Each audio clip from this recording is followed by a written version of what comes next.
Bonsoir.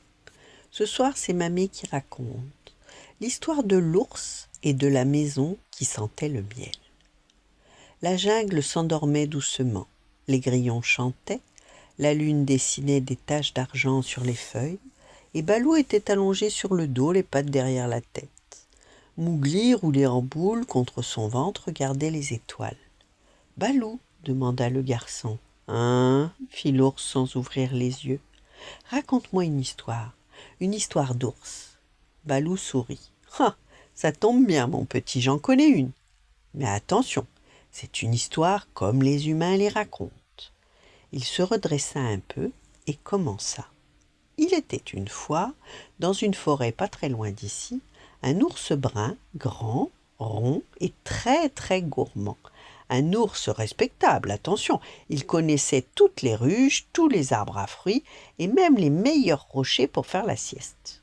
Un matin, son ventre gargouillait plus fort qu'un troupeau d'éléphants enrhumés. « Baliverne, se dit-il, j'ai faim !»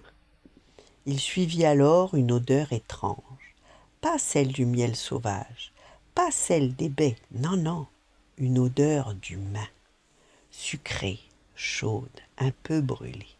Et au milieu d'une clairière, il vit quelque chose de tout à fait inhabituel, une maison. Une grotte carrée. C'est bizarre, marmonna l'ours. La porte était entr'ouverte. L'ours hésita. Il savait bien que les humains n'aiment pas trop quand les ours entrent chez eux, mais son ventre parla plus fort que sa tête. Il entra. Sur une table, il y avait 3 bols. Il renifla le premier.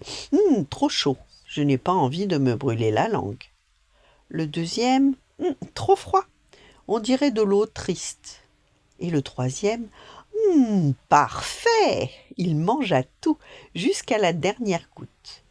Puis il vit 3 chaises. Il s'assit sur la première. Trop dur, on dirait un rocher qui a décidé d'être méchant.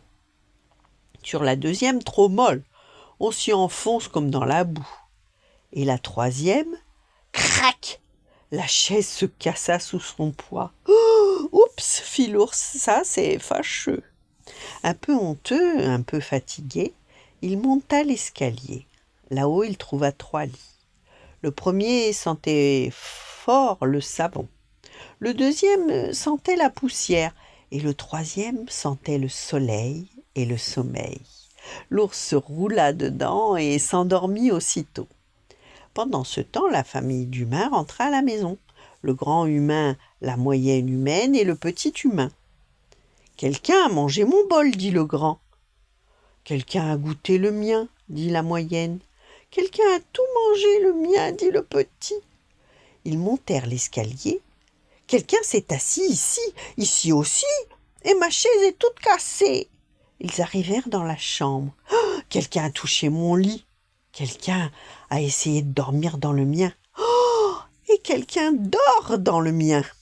L'ours ouvrit un œil, puis l'autre. Silence, tout le monde se regarda. L'ours se leva lentement, leva les pattes bien haut et dit d'une voix grave « Pardon, j'avais faim. » Les humains clignèrent des yeux. Le petit humain courageux demanda « Tu manges des enfants ?»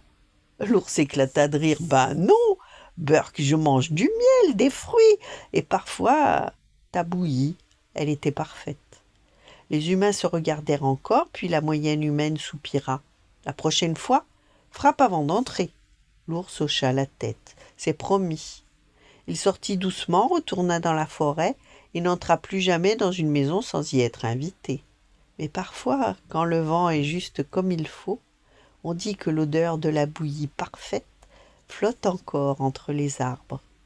Balou s'arrêta. Mowgli souriait. « Et la morale ?» demanda-t-il. Balou bâilla. « Même les ours doivent apprendre les règles des humains. Et les humains, parfois, doivent apprendre à ne pas avoir peur de ceux qui sont différents. » Il se rallongea. « Maintenant dors. Les meilleures histoires sont celles qu'on rêve. » Et la jungle se tut. Voilà, bonne nuit, faites de beaux rêves et à demain.